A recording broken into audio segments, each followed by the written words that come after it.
So before we go anywhere, let's take a breath together. Inhaling through your nose and exhaling slowly. Good. So last episode, I talked about having a conversation with God, about the dialogue between you and the divine inside you. Today, I want to talk about the one thing that blocks that conversation, the one thing that keeps you from hearing that voice, the one thing that controls everything, and that thing is fear.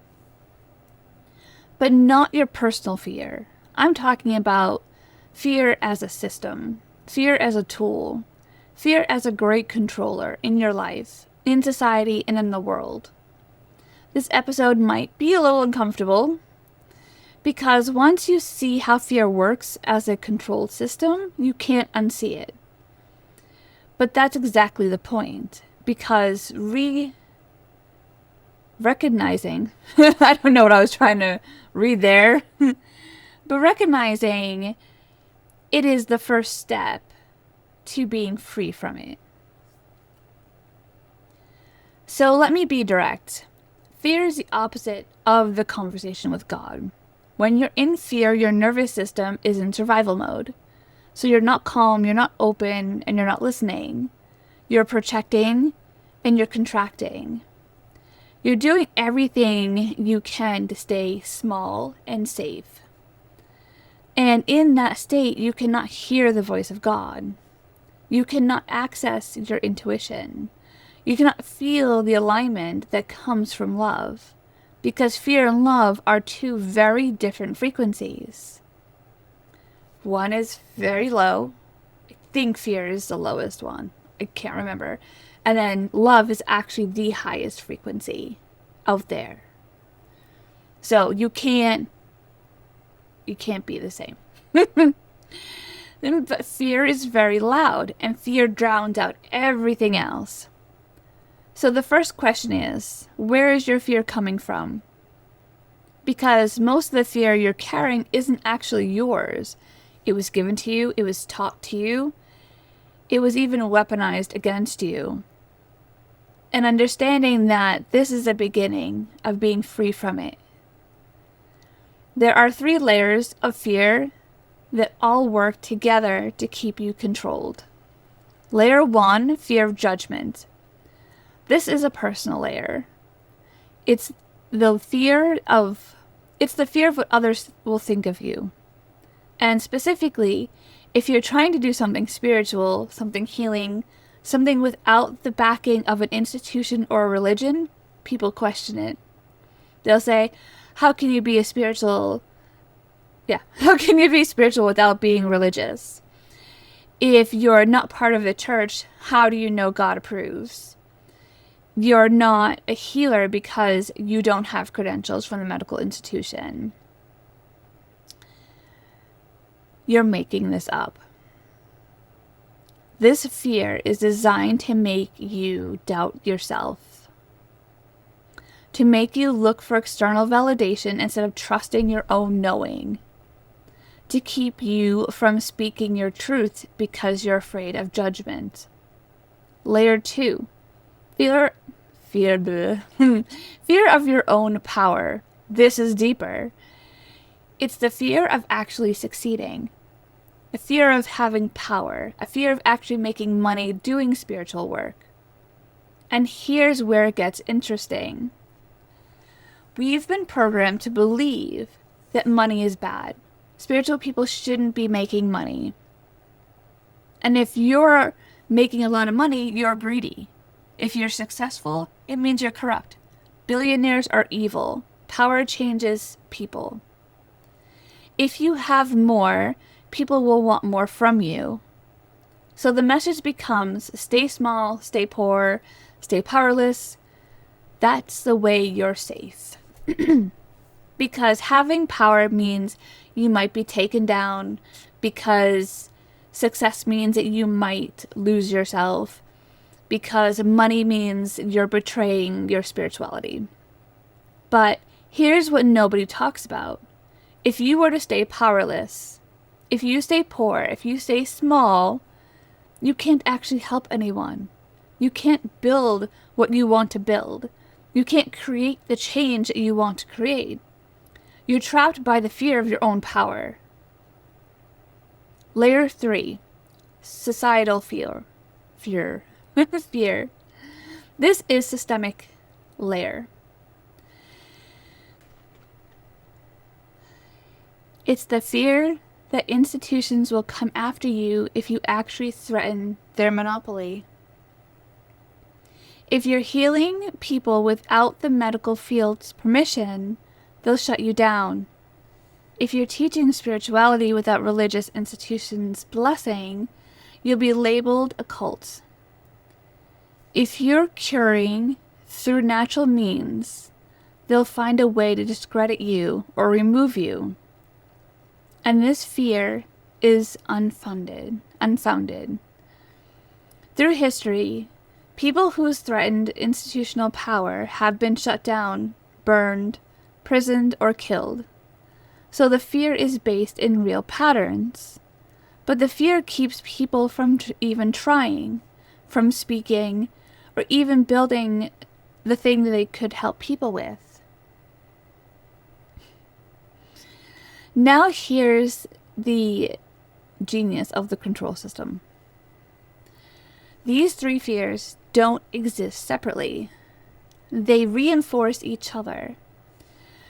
So, you want to do healing work, but layer 1 kicks in. What will people think if I'm not religious? What if they judge me? So you stay quiet. But then layer 2 kicks in. If I don't succeed, if I do make money, what does that mean about me? Am I betraying spirituality? So you keep yourself small. But then layer 3 kicks in. If I actually threaten the medical establishment by healing people, they'll come after me. I could be shut down. So you don't even start. All 3 layers work together to create one outcome. You staying powerless, silent, and uncontrollable. And nobody had to force you to do it. The fear did all the work for them. You controlled yourself. Religion uses fear. Do what I say or you'll go to hell. The medical establishment uses fear. If you don't take our medicine, you'll die. The government uses fear. If you don't follow these rules, you'll be punished. The media uses fear. The world is dangerous. You need to be afraid of it. Society uses fear.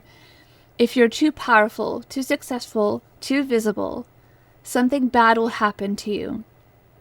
Fear is the most effective control tool ever created, because fear doesn't require force. Fear doesn't require chains. Fear doesn't require that you believe in something. Requires that you believe in something will bad happen to you if you don't obey. And then you'll obey yourself. You'll then keep yourself small, you'll keep yourself silent, and you'll keep yourself controllable. But here's what happens when you start to see this. When you start to connect the dots. When you realize, oh, the fear I'm feeling isn't random. It's by design. It's weaponized. Everything changes, and you can't unsee it. You start noticing how fear shows up in the media, how fear is used in institutions, how fear is embedded in social beliefs, how fear is running your own nervous system. And once you see it, you have a choice. You can stay asleep and let it control you, or you can wake up and start dismantling it. For me, fear looked like, if I'm not attached to a religion, people won't trust my spiritual work. If I made too much money from healing, I'm being greedy and unspiritual. If I speak too boldly about what I believe, the government or medical field will come after me. If I'm too successful, I need to slow down. It will change who I am. It will corrupt me. If I claim my power, if I claim my knowing, if I claim my ability to heal, I'm being arrogant and I'll be punished. So I stayed small, I stayed quiet, I let other people tell me what to do. I didn't fully claim my power. And I didn't help as many people as I could have because fear was running the show. So I want to talk about this one more because it's real and it's insidious. There is a belief in a spiritual community that spiritual people don't make money. Real healers work for free or on a sliding scale. If you're making good money, you're in it for the wrong reasons. Spirituality and money don't mix.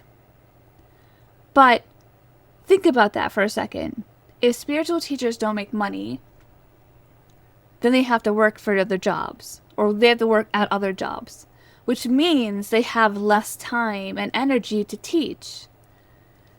You still need to provide a roof over your head and food in your belly to live. You still need to provide life to yourself. So when that happens, fewer people get helped, which means the world stays asleep. Meanwhile, institutions that do make money, the medical field, pharmaceutical companies, the churches, they all have the resources. They all have the power. They can reach everyone. I mean, have you ever not looked at how much the church makes in a 1 hour sitting from people? And then, hey, look at the families that run everything. So, the belief that spiritual people shouldn't make money actually serves the institutions. So really look at who it's coming from. It keeps spiritual teachers weak and powerless. It keeps them quiet. It keeps them from building and reaching the transforming as many people as they could. It's not accidental. That's how the control system works. So I read a book called The Power of Belief by Bruce Lipton, and it fundamentally changed how I understand fear, because Lipton shows that beliefs literally shape your biology. Joe Dispenza does this too. And they both, there's another one. I could think Greg Braden. So they all kind of say the same thing. And you got Maya Balick in there now too. So they all kind of do say this. So your belief about whether something is possible or impossible actually changes the cells in your gene expression and your nervous system. So if you believe making money from spirituality is wrong, that belief will literally shape your nervous system to avoid success. If you believe people will judge me if I step into my power, that belief will keep you in a state of fear and contraction. If you believe I'll be punished for if I help too many people, your nervous system will sabotage success. But here's the flip side. If you change your belief, you change your biology.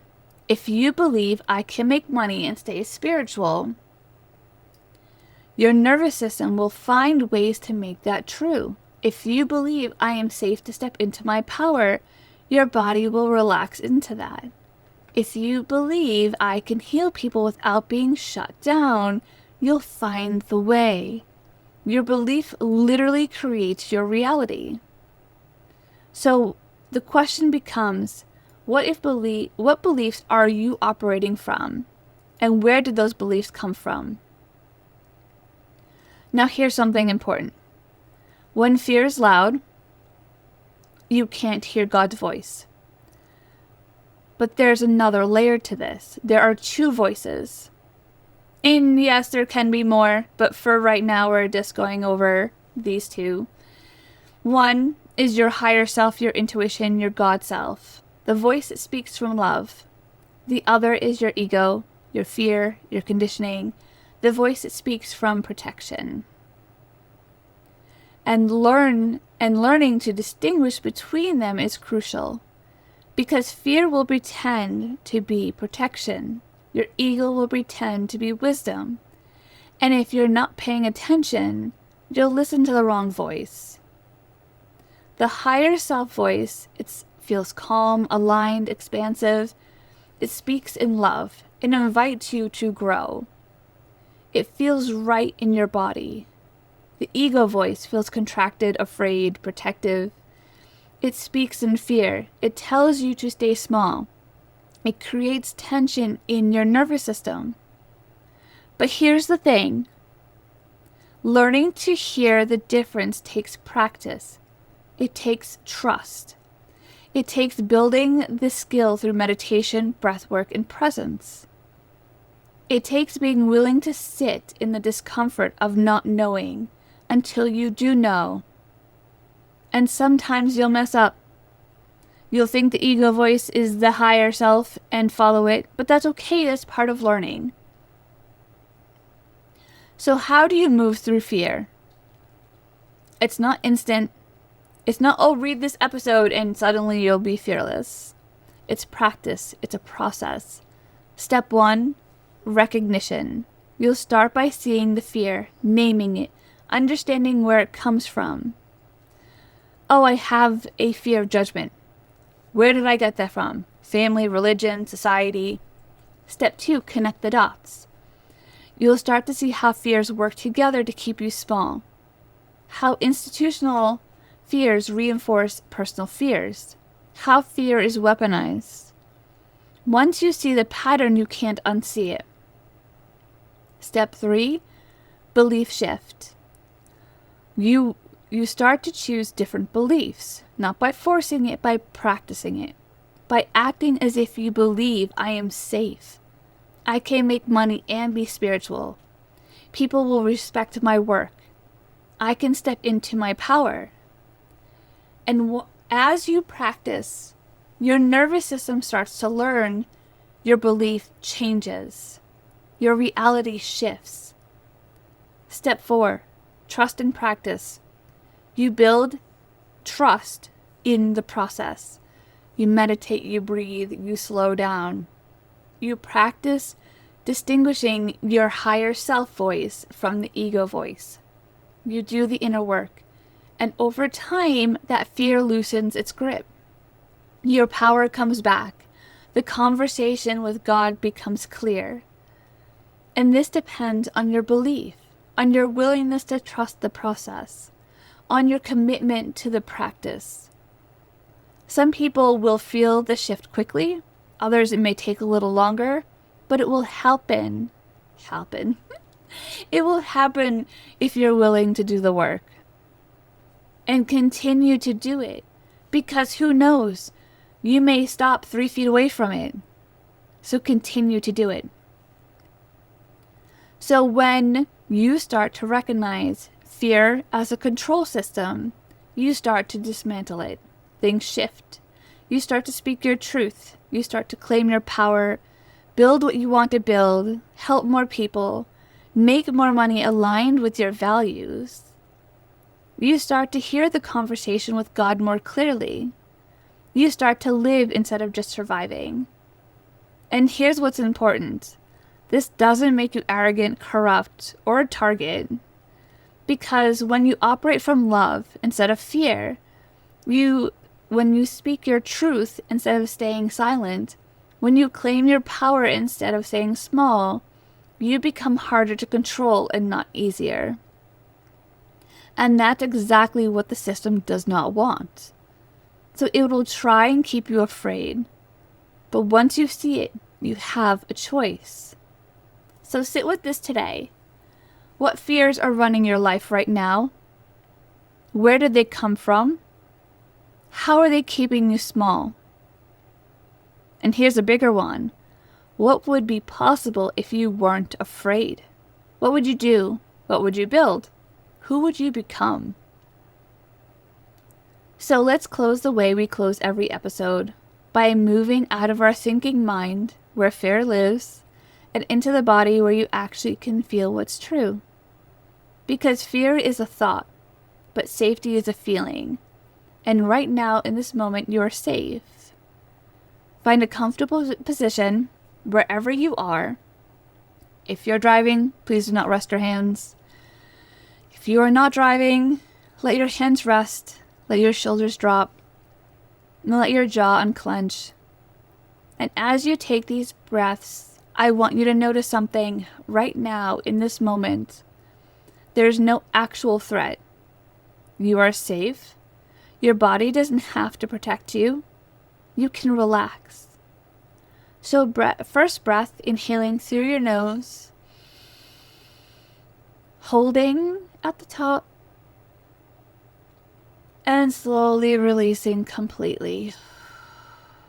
As you exhale, release the fear. Let it go. Second breath in through the nose, holding, and letting it out all the way. Feel the safety in your body. Feel the ground beneath you. And feel that you are held. One more in. Hold. And release. Good. That feeling right there, the calm, the presence, the safety, that's what's available to you when fear loosens its grip.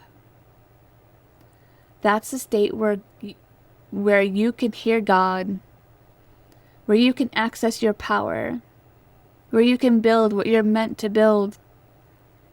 This breath, this presence, you can return to at any time. It's available always to you. You have the choice.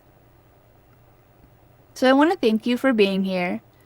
Thank you for being willing to hear and look at fear. Not just your personal fear, but fear as a system. It takes courage, because once you see it, you can't unsee it. And that's where freedom begins. Next episode, we're going to talk something about what emerges when you move through fear. When you start questioning everything, because questioning is what breaks the spell. Questioning is how you wake up, and questioning can be scary, disorienting, and lonely. But it's also the path to freedom. But before you go, I want to say this. If this is landing for you, if you're starting to see that how fear has been controlling you, you don't have to do this alone. Aligned to Wellness is designed exactly for this journey. It's not about meditation or breathwork. It's about dismantling the fear at the nervous system level. It's about building the practice that helps you distinguish between ego and your higher self. It's about rewiring your beliefs so you can access your power.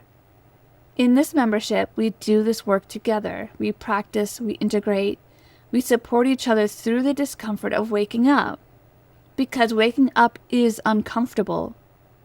But it's also the most liberating thing you'll ever do. If you're interested, the link is below. But whether you join or not, start noticing. Start seeing where fear is running your life. Start connecting the dots. Start waking up.